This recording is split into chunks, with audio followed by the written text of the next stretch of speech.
green subsidies because there are so many of them as part of this so-called green transition, uh, uh, seems to mirror Joe Biden's plans.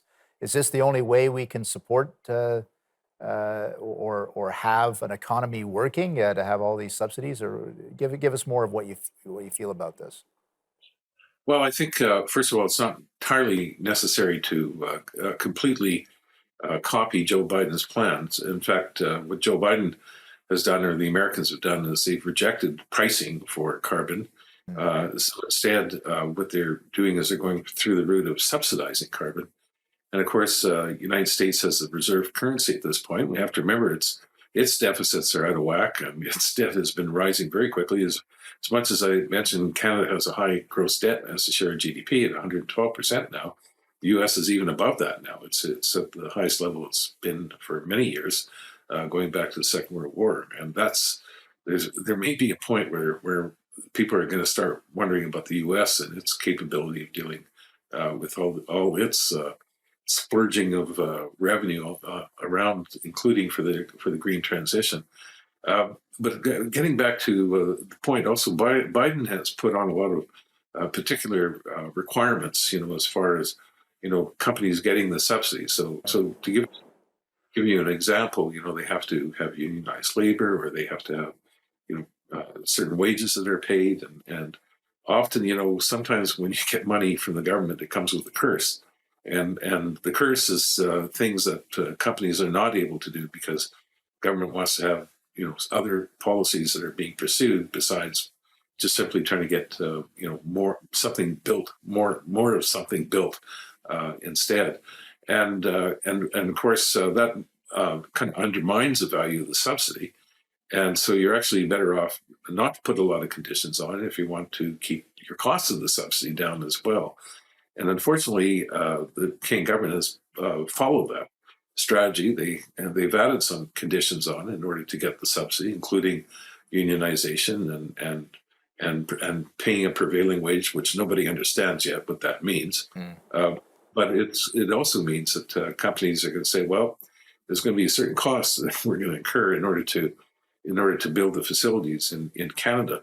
But Canada also has a major problem in that we're moving up to $170 carbon price by 2030, when the United States doesn't have one, at least across the country.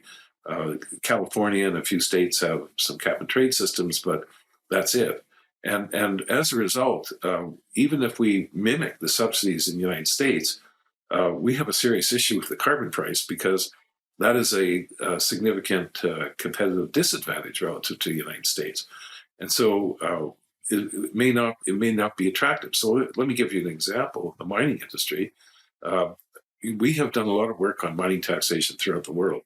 Canada has the most competitive mining tax regime compared to any other country, and that takes into account corporate income taxes and mining levies and all sorts of other taxes. The one that's not included yet is the carbon tax, because they were relatively small up until this point. Right.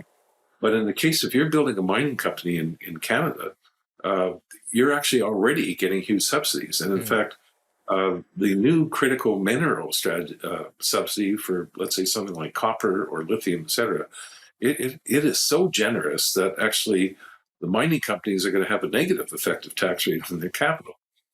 This is and they're going to flow out all their losses, because you're going to say, why can they have a negative tax rate? Well, they're going to be able to flow out all those losses through float-through shares, which of course the traders are going to absolutely love as they passing these things around to the public. And we know that flow-through shares haven't been all that successful because a lot of bad projects end up getting funded. And so we're really going whole hog on this, when really what the mining industry needs the most is not more subsidies. What they needed actually is better regulation, because they're not building anything right now. Right. Because the various regulations, not only Bill C-69, but also the concern about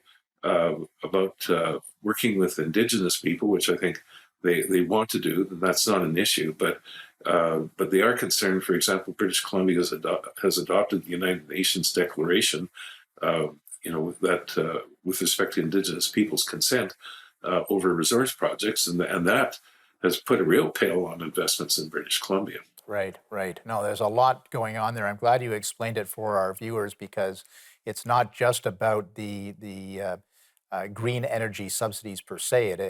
That kind of mentality infects other parts of our market-based system as well, including our very important mining sector.